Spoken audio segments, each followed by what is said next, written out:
Hi, I'm Levi, and I am building a crystal portal.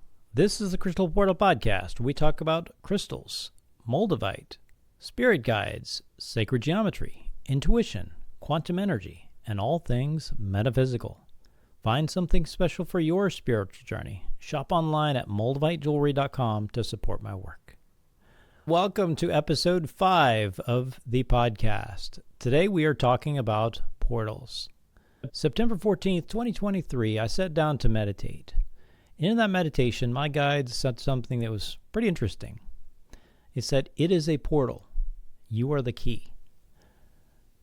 So I took a deep dive down the rabbit hole on YouTube, learning about portals, stargates, and other dimensional doorways. And so I got quite a bit of a crash course education on learning more than I already knew, and also having a greater understanding of what this project is. So what is a portal? Well, there are 3 points here. 1, it's a physical gateway or arch. 2, a website or web-based platform. Or 3, metaphorical spiritual sense.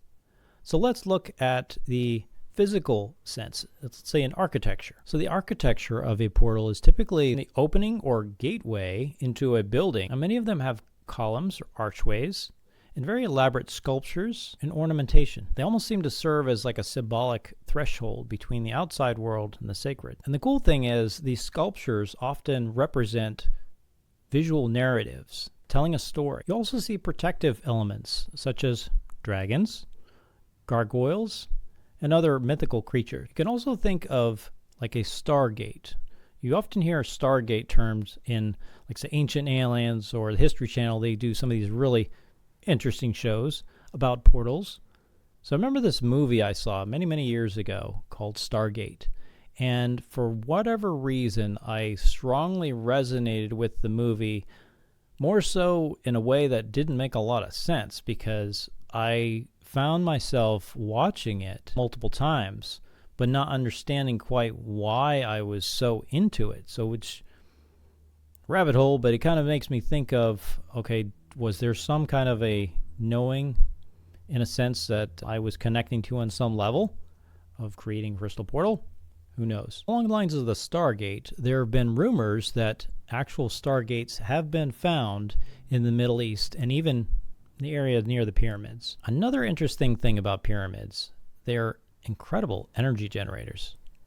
So in some of the shows that I'd seen on Ancient Aliens, they talked about how ETs and advanced cultures that from, say, Lemuria or Atlantis may have been able to access these portals and stargates with some kind of technology. So one of the interesting things, I remember seeing Greg Braden, he was talking about these doorways that were carved into mountains and solid rock that didn't go anywhere. And it just didn't make a lot of sense to the normal mind why they would be there. But the interesting thing about it was that they were often carved out of sandstone. So this material right here, at the back of the quartz, is sandstone.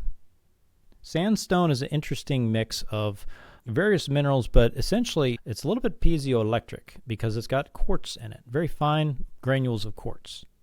So if you remember last episode, when I took a deep dive learning about portals, stargates, these gateways, I came into the shop the next day with an epiphany that, okay, we're building a crystal portal, a dimensional doorway of sorts, so we're going to need a lot of quartz.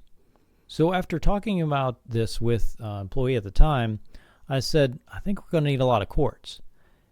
An hour later, this guy walks in with quartz in sandstone. So sandstone is this material right here at the very bottom of the quartz.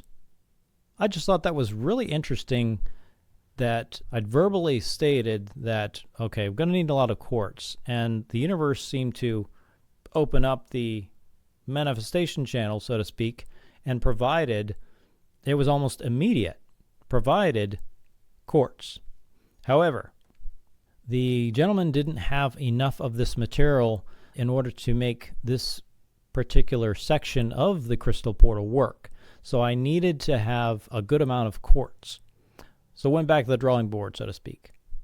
Once I determined didn't have enough of that material, I reached out to a gentleman that I'd met not too long before that.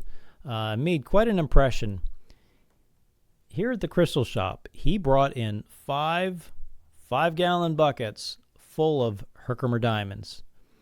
Very interesting. So, story goes, he and his wife, they've had a claim in New York for about 30 years. So, on vacation, they would go and they would dig Herkimers. So, he had a basement full of Herkimers. So, for this project, it just so happened that in need of a lot of quartz, long story short, was able to work out a deal with him and ended up purchasing like literally thousands of large and small Herkimer diamond quartz. So, Tim, if you're listening, I greatly appreciate it. You have no idea how instrumental the Herkimer diamond quartz crystals are in the crystal portal. Herkimer diamonds are really interesting because they're not actually diamond. They're a type of quartz. Scientifically, they're slightly harder on the Mohs hardness scale, 7.5. And some of the interesting things about it is they are naturally double-terminated. Some of them are absolutely water clear.